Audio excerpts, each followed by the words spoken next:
With the new year less than 10 days away, I thought it would be a perfect idea to talk about some healthy habits that I want to start implementing in 2025. I like to do this video every single year where I take 10 habits from this year and previous years that I've tried to learn and take them into 2025 and kind of tweak them to make sure that they align with my goals still and just be on track for the new year. So I'm gonna jump right in. The first thing I have is believe in yourself.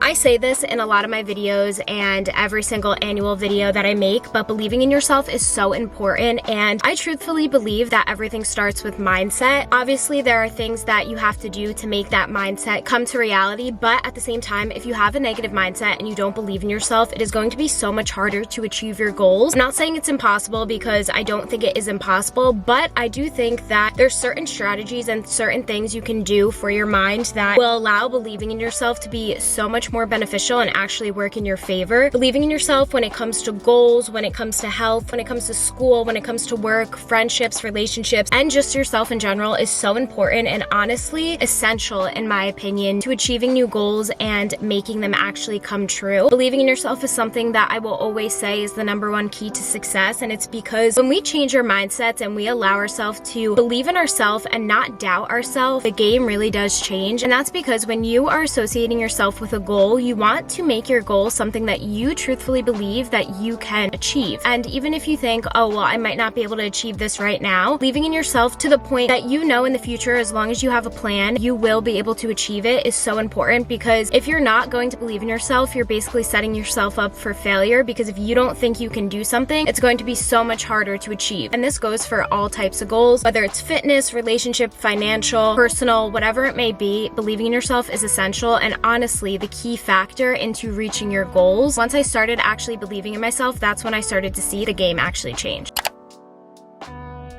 Number 2, I have know how your mind works. It is so important to understand self-love and to understand not only believing in yourself, but also knowing how your mind works and knowing how to allow positive reinforcement to change your mind. Now, what do I mean by that? Positive reinforcement is so important. I'm not going to sit here and tell you I never have a doubt. I'm not going to sit here and tell you that I never have a negative thought, because I do. But the thing that I've learned is to understand how my mind works and allow myself to change that thought when it does come. So let's say I have a fitness goal and I'm having a really hard time reaching that fitness goal, and every single day I wake up and I allow myself to believe the negative thoughts that come in my head that are like, you're not going to be able to do this, you're not going to be able to reach that goal. Well, then my mind won. But if I change that negative thought and allow myself to realize that I am in control, I can control the thoughts that come to me. Now, I'm not going to sit here and tell you it's easy. It's not, and it does take time. However, once you master it, it is something that actually became my best friend. So instead of allowing myself to sit in that negative thought when it comes, instead I'll use positive reinforcement and change that thought in my mind. So when that thought of my fitness goal comes, I allow myself to take a minute and ask myself, why am I thinking like this? Why do I think I won't be able to reach my fitness goal? And then I change that thought into something positive. So for example, I can say, I am strong enough to reach my fitness goal. No matter how long it takes, I am strong enough and I have enough willpower and I have enough belief in myself that I can reach those goals. Using that positivity and changing the way that my mind works and understanding how my mind works really does change the game, and I would highly suggest it.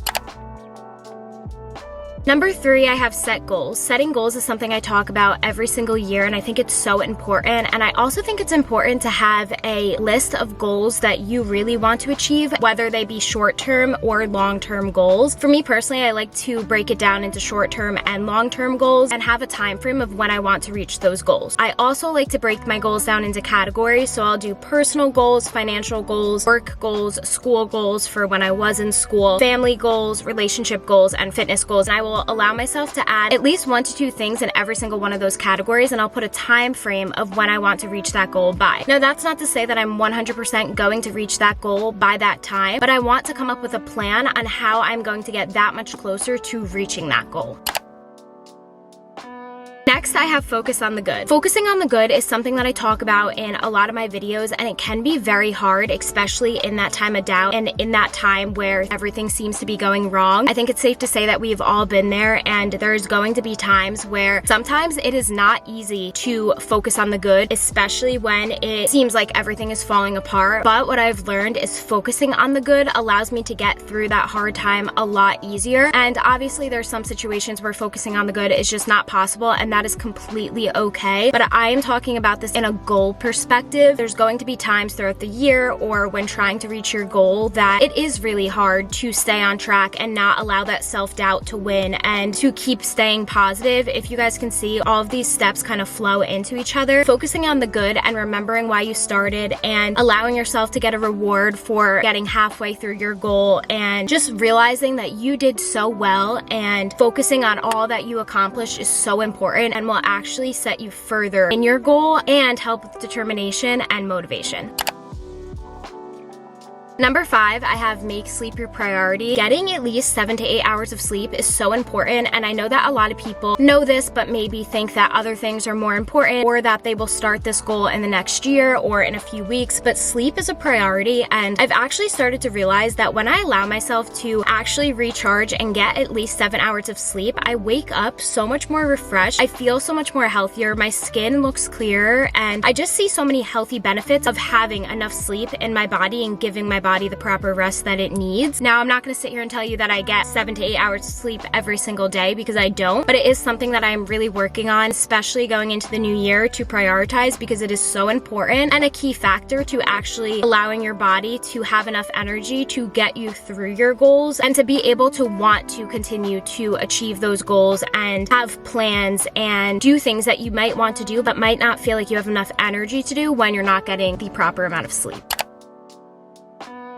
Number 6, I have journaling, gratitude, and reading. Journaling is something I talk about all the time. I love journaling. I think it's so important for reflection. Reflection, like I say in a lot of my videos, is truthfully your best friend. And reflection is just something that I really, really love and resonate with, because when we allow ourselves to reflect while journaling, whether it's by answering prompts, asking yourself questions, reflection is what, in my opinion, is going to get me from point A to point B. Reflection might not seem like your best friend at first, but when we allow ourselves to reflect, we can also realize what went wrong and what went right, and that will allow us to tweak things within our plan and our guideline to reach our goals that will make them much more attainable. So personally, I like to journal in the morning or at night. I have the 5-minute journal, which I highly recommend. And then I also like gratitude. Gratitude is something that's so important, especially in today's day and age. I think it's really important to focus on the good, be positive, but also notice the little things and notice that there's so much good and there's so much to be thankful for. When I'm feeling a little bit upset, I really like to just take a minute and reflect and write down my thoughts in my journal to get it out, but also sit there and realize how good my life is, which I'm so thankful for, and all the things that I'm grateful for. I'll usually write down 3 things in the morning and 3 things at night, and if I can't write them down, I'll just verbally say them or even say them in my head. And I will say, I'm grateful for my family. I'm grateful for my boyfriend. I am grateful for getting to go to the gym. And just saying that really allows me to remember how good everything is. And even though there may be a little bit of doubt within my goals or within a certain day, whatever it may be, saying those things that I am grateful for and having gratitude really does change the game, and I think it's so important. And then the last thing in step number 6 is reading. Personally, I am not the biggest reader. I don't like reading. There is certain books that I do like, and once I'm invested in a story, I do want to finish the book, but I wouldn't say that I love reading. I try to read because I know it's beneficial for me and I know it betters my mind. So my goal continuing from this year into the next year is to read 10 minutes every day, at least for 4 days out of the week. I know that 10 minutes sounds like a very short amount of time, but it's what works for me. You can do 20 minutes, you can do 30 minutes. I just think it's a good goal to keep myself to, but also something that I think I can attain.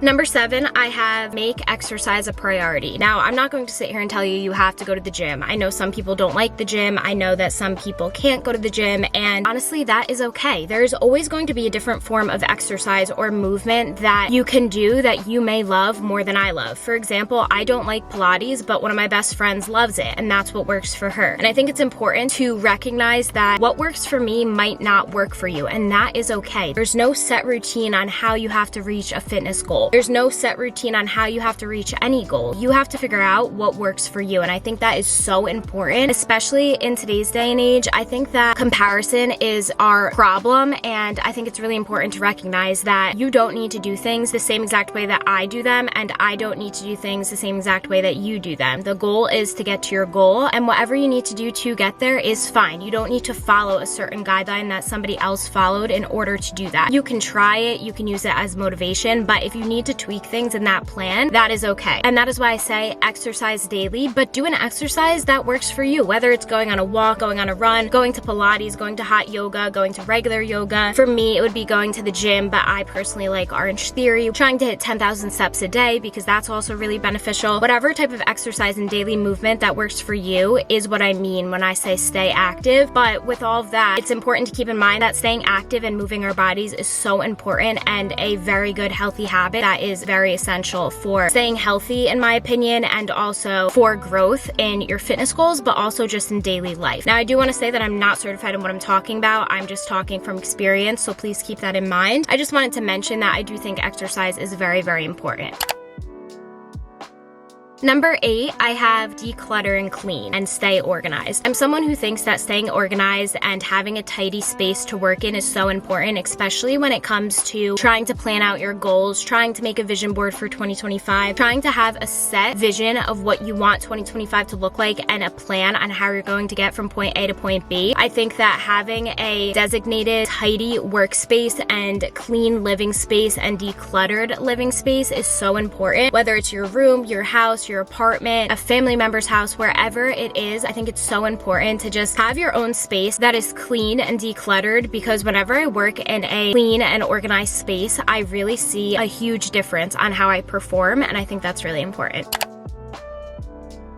Number 9, I have develop self-love and start to understand the difference between taking a break because you have to and taking a break because you're just feeling lazy. Self-love is so important, and I think they tie into each other, because when you are understanding self-love and how to listen to your body, you're going to be able to understand the difference between not wanting to go to the gym and not being able to go to the gym, for example. So for me, when I feel like I can go to the gym, but I'm just not in the mood to go to the gym, that's when I'll allow myself to have enough self-love to motivate myself to go to the gym and listen to my body when it's telling me you can go to the gym, you're okay. But at the same time, if I wake up, I'm very sore, I feel like I can't go to the gym, and my body is physically telling me don't go to the gym, I'm also going to use that self-love that I have for my body, and I am not going to go to the gym. I'm going to take a break. And I think it's important to understand that taking a break is not going to put you back in your goals. It'll actually put you ahead, as long as you have the motivation, you have the accountability, and you have the determination to come back the next day after you took that break and continue on with that goal. I think that's so important, but I also wanted to say that taking that break is also essential for growth and won't put you any further back as long as you stay on top of your goal and you don't give up. And the last thing, number 10, take the risk. I mean this in a very specific way related to goals. Taking a risk and saying yes to something you normally wouldn't say yes to, or trying out a new plan that may get you from point A to point B in your goal, or doing something that may put you a little bit out of your comfort zone. Taking that risk can really allow yourself to find more growth. If we stay where we're comfortable, we're not allowing ourselves to grow. Now, let's say you try something, you don't like it. The good thing about that is you never have to do it again, but you had enough determination, you had enough curiosity to go out and try that, and you took a really big step of bravery to do something that puts you a little bit outside of your comfort zone. And that's where the game changes, because although you may have not liked it, it will allow you to grow, whether you see it right away or not. And I think that's so important to recognize. Now, I'm not saying you have to do this every single day, every week, every month. You can do it once a year. You can do it once every 5 years. You have to go on a path that is going to be good for you and that will work for you. But I do think it's an important habit that I'm going to try to implement in 2025. But with that, that is everything I have for my 10 habits to start before 2025. I think these are really good New Year's resolutions, New Year's goals, and I'm going to actually make a planning video on how I plan to achieve all of these goals and all of these strategies that I just shared. Let me know down below anything that you would add to this list, and we can kind of chat about it together, and maybe I'll add it to my list as well. Thank you guys so much for watching. If you stayed up until this point of the video, comment this emoji down below, and I will see you really soon in my next video. Bye, guys.